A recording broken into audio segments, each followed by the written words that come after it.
Good morning. Welcome to January 3rd, 2018. So today's theme, only those who will risk going too far can possibly know how far one can go.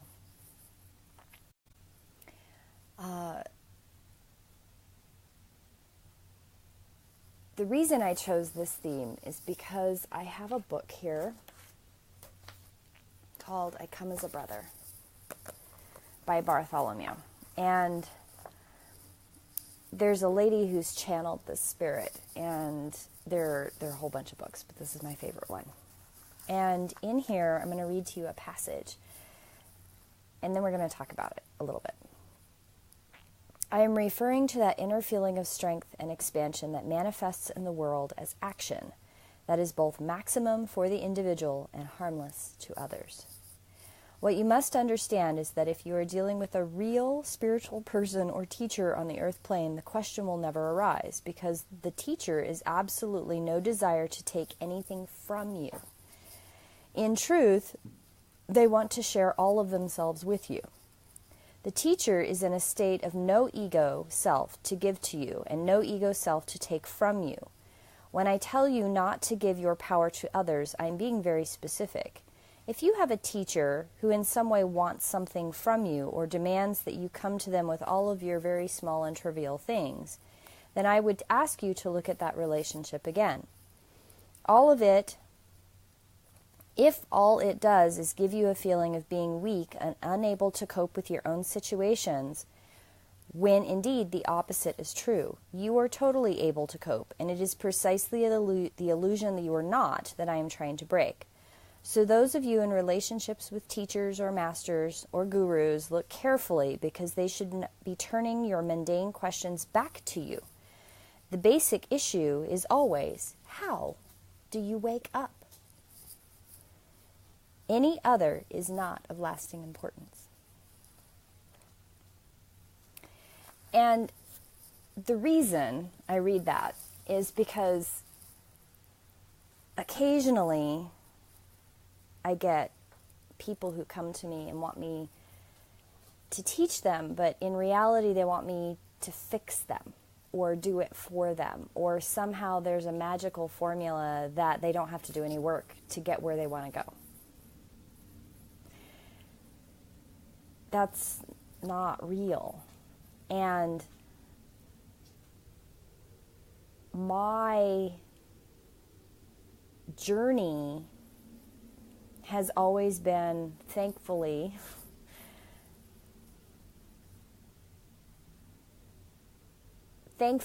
my experiences in life have always reinforced that if I don't try it, if I don't risk it to try it myself, how am I going to know whether or not I'm strong enough to succeed, or I'm strong enough to be able to complete that task? And when it comes to your spiritual place of peace, you are always a lot stronger than you think you are.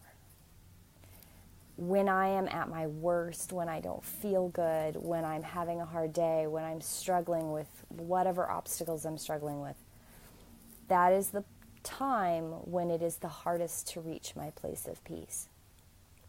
And that inner peace within myself, when I can reach it, it gives me the strength to overcome whatever choices I've made, or whatever obstacles that are in my path, or whatever consequence of decisions that I've made. We are very strong beings, and we are a lot stronger than we often think we are. It's when we are out of our center and away from our place of peace within ourselves that we lose that feeling of strength, and we lose that centeredness. And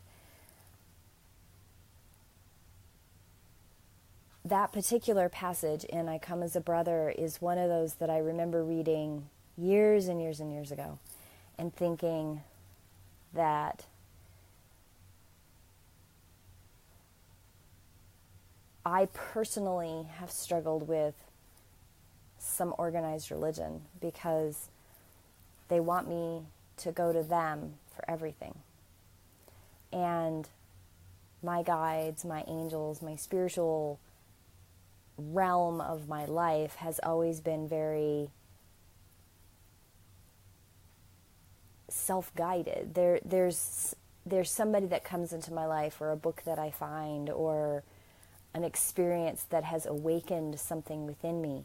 But I would not have had that if I had not had the strength and taken the risk to stand on my own 2 feet and find that place of peace within myself and trust it.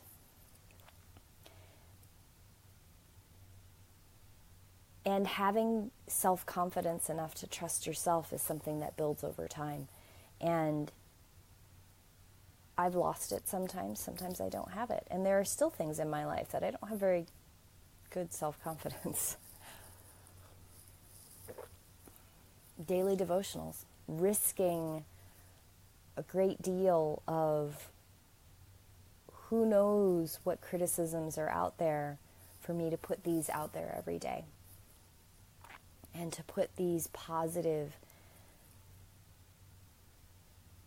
prayers and devotionals and thought-provoking ideas out into the world to help others know that they're not alone and we are strong. We are strong as individuals and we are strong as a community. And most of us, I would say 99.9% of the population, are not bad people. But we make poor decisions sometimes. So today's theme: only those who will risk going too far can possibly know how far you can go. So, how far can you go? Are you your own teacher?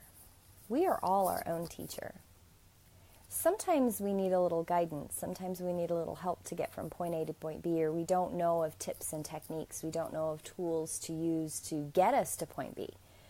That's why we have a community. That's why there are people out there that are teachers. That's why I'm a teacher, because I encounter people all the time that they want to take that risk. They want to be able to take the next step, but they don't necessarily have the tools. And why can't I share the things that have worked for me or the things that have worked for other clients that I've had? Why shouldn't I share that? There's no reason. So I do. I bought a book for 2018 to go through. It's called the Wicca Book of Days, but it's Legend Lore of Every Day of the Year. And I thought it would be really cool to every day of the year have some piece of history to share with you. I love history. I am a big history buff. So January 3rd,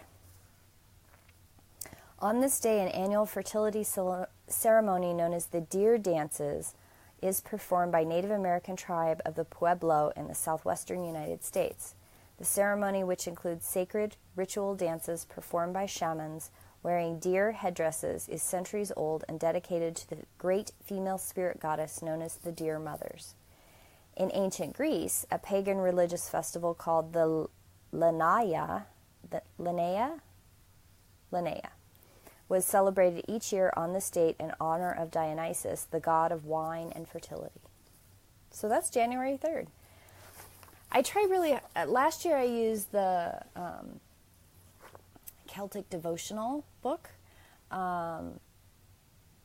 by Serena something.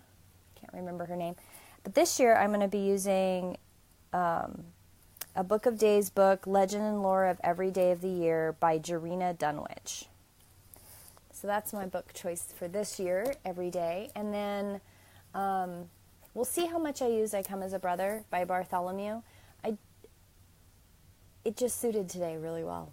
I have a variety of books.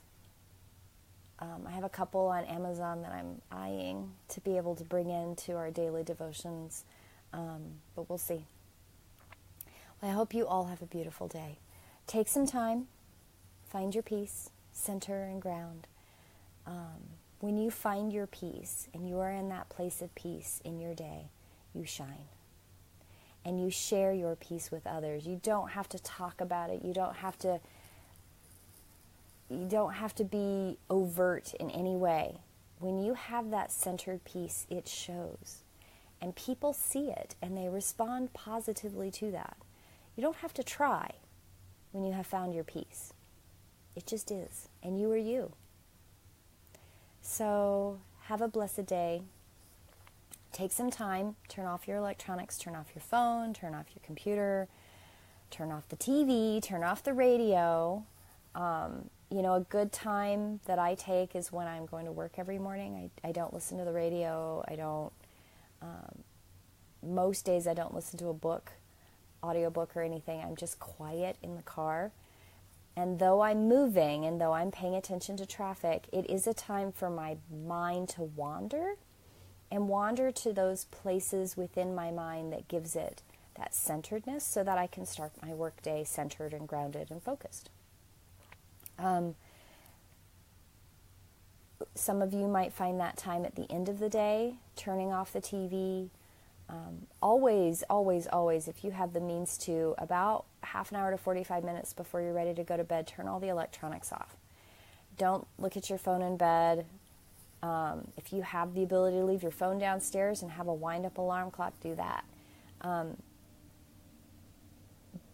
We're so inundated by media and TV and electronic stimulation that it would do you well. It does everyone well. When they try it, if you try it and you generally give it a good 2 weeks, you will notice that you sleep better, you're less agitated, you have less stimuli that interrupts your sleep.